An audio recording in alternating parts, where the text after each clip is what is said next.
Oceans in video games exist for many reasons, such as for fishing, or for providing a safe landing that avoids fall damage.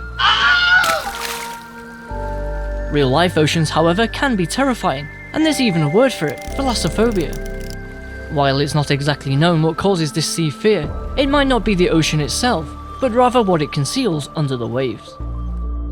This is a concept that was brilliantly explored by the Subnautica game series, especially the Below Zero sequel, which was widely praised by critics. It brought new and improved content to the franchise while managing to stay true to its anxiety-inducing premise. This was thanks to its mysterious storyline, but also, more importantly, its leviathans. So let's take a look at how Subnautica Below Zero evokes fear with its oceanic setting and creatures. But beware of some spoilers for the game from here on out.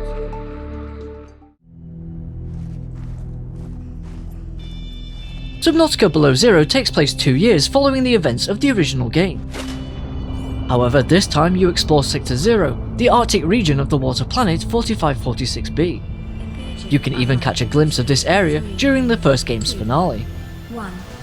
Below Zero begins with your character getting ejected down onto the planet after your shuttle collides with an asteroid.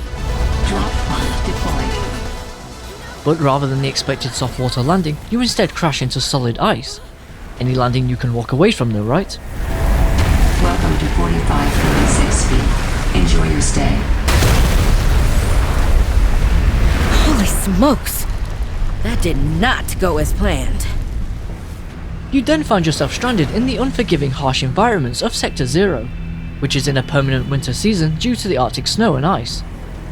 At the start, the game even pushes you to get into the water to take refuge from the adverse weather. Subnautica Below Zero almost constantly subjects you to hazardous environmental conditions, which it does to keep the game moving forward. For example, now that you are diving in the water, you will begin collecting resources and materials to survive. Found the drop pod. The story then progresses by directing you even deeper into the unknown. But by overcoming your phobias and confronting the alien creatures that lie below, you are rewarded with breathtaking sights of unique ecosystems. These aquatic biomes and underwater cave systems are designed to astonish and be impactful to the player. Some unforgettable examples include the purple vent regions, as well as the areas surrounded by brightly coloured red and blue crystal formations. These places make the player feel far removed from the Arctic conditions on the surface. So once you start to become good at the game and complacent with the water section, the game flips and the plot then requires you to go back onto the land. By doing this, the game ensures it maintains its survival genre by requiring the player to constantly adapt to changes. 1 minute you have the challenge of maintaining your oxygen supply while in the water. Oxygen. Then in the next minute you are trying to avoid extremely low temperatures. Hypothermia imminent. Below Zero also has an intense weather system, which can throw heavy fog and whiteout blizzards at the player. These significantly limit your visibility, which makes it much more likely you will get lost in the winding and maze-like landscape. There are also many above-ground caves that you can take temporary shelter in, yet you might find they are occasionally occupied by dangerous local wildlife, who are much better suited to these conditions than you are. Therefore, no matter where you are in Sector Zero, you never really feel safe. The partial open world approach also means you are always exposed and vulnerable in these environments, as well as regularly unprepared for what you might encounter next.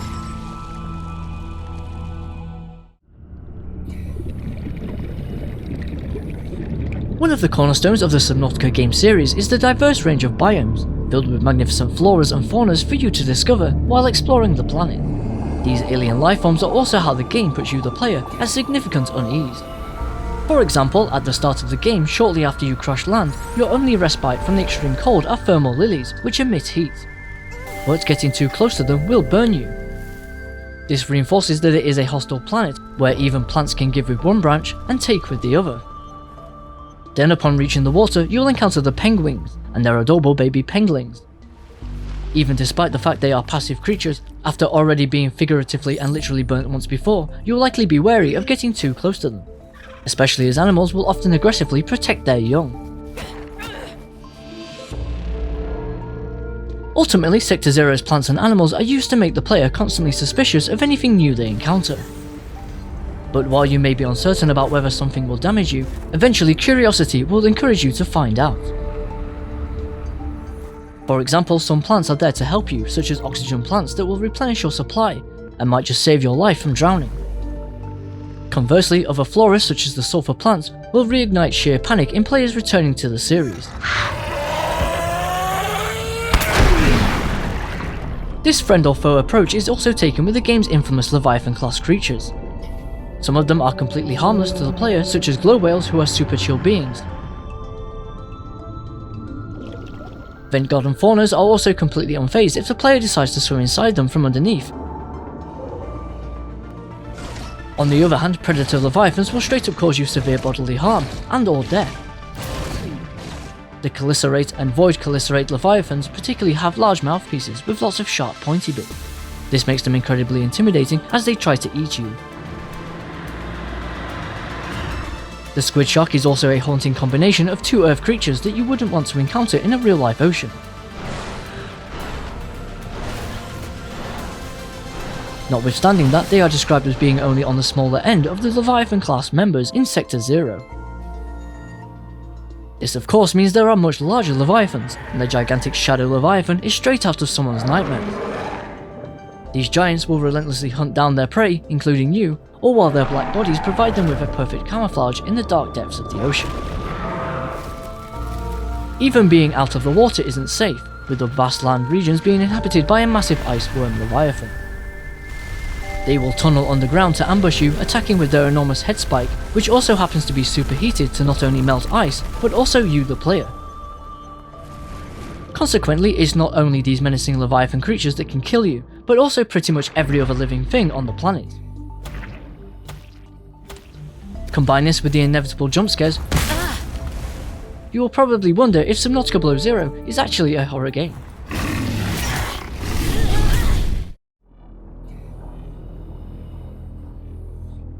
Predicting what alien life might look, sound and even smell like is a notion widely explored in science fiction media. However, when considering the Kardashev scale of civilizations, it's likely we humans wouldn't even be able to comprehend what an extraterrestrial is like. While Subnautica features a wide range of alien species, the vast majority of them still feel familiar because they are based on real-world life forms. There is, however, one exception to this: Alan. During the early parts of Subnautica Below Zero, you encounter a rather strange signal which you are prompted to investigate. With some help from your PDA, you narrow down its source to an underwater facility, where an enigmatic voice asks for your help. Sanctuary power critical. Hello? Is someone there? In a manner of speaking. We're running out of time. Being the kind-hearted individual you are, you rush to help save them. However, things quickly take a turn, as this is no ordinary internet download. Storage medium accepted. Brace from Chasto. Brace? It quickly dawns on your character that things weren't as they seemed, and definitely not what they expected. Why do you sound like you're inside my head? The facility identified hospitable capacity within your cerebral cortex. You are in my head? I offered you my PDA! Get out! Much like other lifeforms encountered on planet 4546b, this new and rather cryptic alien being will likely make you feel apprehensive about them. After all, they are just a voice in your head and you don't know who they are or what their intentions will be. Why don't you start by telling me who you are? You may append your seed code to my species designation. Please call me Al-An. My whole life I've been dying to meet a sapient, spacefaring alien up close, and you're telling me your name is Alan? Is it insufficient? No, it's fine. It's perfect. The game's storyline then has you find the components and resources needed to build Alan a new body. Along the way, you learn more about them and even start to appreciate the similarities and differences the two of you have. What is the purpose of this device? It plays music so that I have something to listen to. What is music? I can detect certain patterns within it. Is it mathematical? An instrument of science? Does it help with your research? When you complete building their new body, rather than being a happy celebration, the game instead feels rather tense. This is in part due to the player expecting a plot twist and for Alan to turn on you. But there is no real reason to feel anxious. After all, Alan up to this point has been rather friendly towards you. Instead, it might be because of Alan's incredibly intimidating appearance, being non-bipedal, much taller than you, and not having a face that expresses emotions like humans do.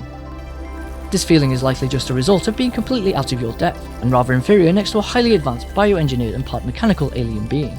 Why are you scanning me? Science? Curiosity? I want something to remember you by. It feels rather invasive. Now you know what it's like. Alan is consequently a great depiction of what an extraterrestrial alien would likely be like.